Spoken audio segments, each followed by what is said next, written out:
Buenos días, buenas tardes, buenas noches, buenas madrugadas. Como ya pudieron ver en el título, toca ver el tema del crecimiento demográfico. Como recordarán, hemos hablado que en el siglo XVI la población indígena disminuye de manera drástica a partir de las distintas epidemias que llegan desde el viejo continente, sobre todo la epidemia de viruela, las epidemias porque hubo varias oleadas de viruela, terminan diezmando a la población indígena.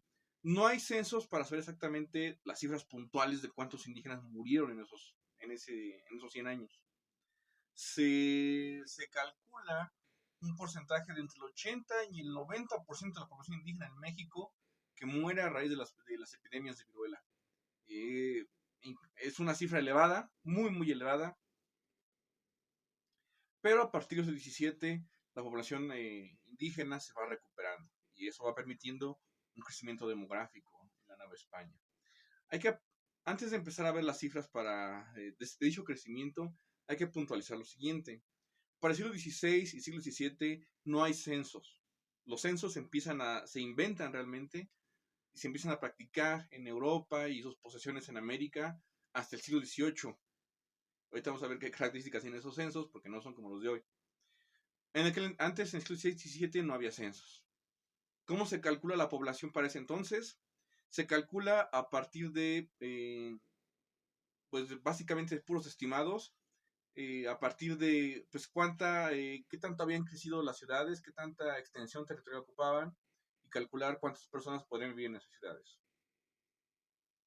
Se calcula también a partir de la cantidad de tierra cultivada para esa época, de la cantidad de pastos usados justamente para el pastoreo, para la atención del ganado, y a partir de calcular pues cuánto alimento se puede producir con las técnicas de aquel entonces, cuánto alimento se podía producir y por tanto cuánta población se podía alimentar a partir de esa producción de alimentos. Son solamente estimados y se aplican no solamente para el siglo XVI y XVII, sino que se aplican para la Edad Antigua, la Edad Media y en todo el mundo además. Entonces, eso para puntualizar. Las cifras que vamos a ver hasta el siglo XVII pues son solamente estimativas. Para el siglo XVIII ya hay censos, pero no son como los censos de hoy en día, donde pues se cuenta a cada individuo, sino que en aquel entonces y en todo el mundo se contaba no por individuo, sino que se contaba por familia, por vivienda. De tal manera que los censos indican, por ejemplo, en esta ciudad hay 2.000 casas, 2.000 familias. Bueno, ya te puedes dar una idea un poquito más clara de cuántos habitarían en la ciudad, pero tampoco es una idea puntual, no es una idea exacta, porque pues cada familia tiene un número distinto de integrantes. Habría familias que pueden estar muy numerosas, otras muy reducidas, entonces, pues quién sabe. De manera puntual, exacta y precisa, pues no hay forma de saber a cuánto ascendía la población en la Nueva España durante aquellos 300 años. Insisto, son solamente cifras estimativas. Y estas cifras estimativas son pues un poquito más certeras, un poquito más confiables para el siglo XVIII, que siguen siendo estimativas. Ahora sí, extendido eso, vamos a entrar ya de lleno. En la segunda mitad del siglo XVII, de 1650 a 1700, se ve ya de manera notable la recuperación demográfica de la población indígena. Ya había arrancado a principios del siglo XVII, pues se empieza a ver de manera significativa hasta mediados del siglo XVI, perdón, del siglo XVII, y se va a mantener hasta el siglo XVII, hasta finales del siglo XVII, y para el XVIII va a seguir creciendo, pero de manera exponencial. Estamos hablando de que para 1650 habría cerca de 1.300.000 indígenas, y esa cifra se eleva a 2 millones para 1700, más o menos. Para el mismo periodo de tiempo también encontramos un crecimiento de la población mestiza y la población de origen africano, de la población negra.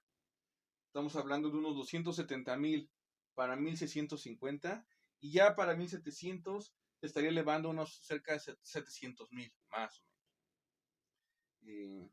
De todas formas, el sector que más crece es justamente el sector indígena, y eso lo vemos en los siguientes porcentajes. Hay que señalar, por cierto, aquí, que para pues ya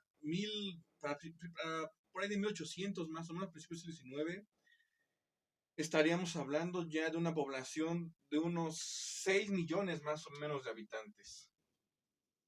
en la Nueva España. 6 millones para 1800. Es decir, a unos años antes de que inicie la Guerra de Independencia, la población de la Nueva España asciende a 6 millones. Algunos cálculos lo elevan a 7, algunos cálculos lo bajan a 5. Quedémonos con la cifra pues, intermedia. Ahora, de esos 6 millones, el 17.5% era población española. Ya fueran criollos o peninsulares, ese 17.5% pues son población blanca. La población privilegiada, la que concentra la mayor parte de la riqueza, el acceso a las oportunidades de negocios, oportunidades laborales, oportunidades educativas, es para una minoría realmente, una minoría privilegiada, que va a empezar a ver amenazados sus intereses por el crecimiento de estos de acá. Las castas que representan tanto a mestizos como a negros, para ese entonces se calcula ascenderían alrededor del 22.5% de la población de la Nueva España. Es un crecimiento pues ya mucho mayor el que tenemos para la población blanca. Pero se ve este contraste aún más marcado con la población indígena, que ascendería a cerca del 60% de la población novohispana. Esto va a ser importante, porque de hecho, aunque la población indígena fue la que más fue duramente golpeada por las epidemias, es también la población que se recupera un poco más rápido, se tarda en recuperarse, pero una vez que se recupera, para el siglo XVIII, para 1700, estaría ya en los niveles que tenía de antes de la conquista de México. De antes de la llegada de los españoles ya se habían recuperado después de cerca de casi 200 años. Y una vez que se habían recuperado, no van a dejar de crecer, van a seguir reproduciéndose a cifras mucho más elevadas que la población blanca. Van a estar teniendo bendiciones una tras otra, mucha más que otras poblaciones, incluso que la población de castas. Este crecimiento demográfico supone un problema, primero al interior de las comunidades indígenas, porque significa que pues tiene más miembros de la comunidad que requieren tierras, y las tierras pues siguen siendo las mismas las que tiene la comunidad cada comunidad del pueblo de indios. No puede dividir demasiado sus tierras productivas, porque se arriesga a que pues ya no genera la suficiente riqueza ni suficiente alimento para una familia. Hay un límite de qué tan pequeña puede ser la posesión de la tierra, las parcelas individuales. Hay un límite, y por tanto hay un límite de cuántas tierras se pueden repartir a cuántos miembros. Y estos pero siguen creciendo. La tierra sigue siendo la misma, pero siguen siendo cada vez más y más miembros, lo que representa un motivo de conflicto dentro de las comunidades indígenas, pero también representa motivo de conflicto para las haciendas españolas. Haciendas, ranchos y pequeñas propiedades españolas pues se ven amenazadas también por el crecimiento de la población indígena, que pues empieza a ocuparle sus tierras, y muchas veces se van a juicio, y en los juicios recordemos que los tribunales les daban el privilegio a los indígenas porque eran menores de edad, son chiquitos, son niños, y si encima mostraban un códice, aunque no le entendía el juez, pues veía el códice, lo daba por bueno y le daba pues, privilegio, le daba un veredicto a favor de los indígenas por encima de los españoles, fueran criollos o fueran peninsulares. Entonces eso también va a ser motivo de conflicto para los españoles. El crecimiento de la población indígena representa una amenaza de pérdida de tierras productivas para los españoles, que pudieran tenerlas de manera legítima o no, pero al final representa una amenaza para su estilo de vida, para sus ingresos, para su riqueza. Y no solamente eso, sino que también vemos el crecimiento de la población de castas, particularmente de mestizos, que pues dichos mestizos, como dijimos, pues son los parias, son los chacas de la época, son el sector más marginado de la sociedad novohispana, y crecen sobre todo en las zonas urbanas. El crecimiento indígena afecta particularmente en las zonas rurales, pero el crecimiento mestizo afecta especialmente en las zonas urbanas, que es donde se suelen concentrar, donde suelen ejercer los oficios que pues, se necesitan y que nadie más quiere hacer, como recolección de basura, recolección de excrementos, trabajos dedicados, por ejemplo, dijimos sobre el comercio ambulante, el bandidaje, las actividades delictivas también. Entonces a todo eso se dedican los mestizos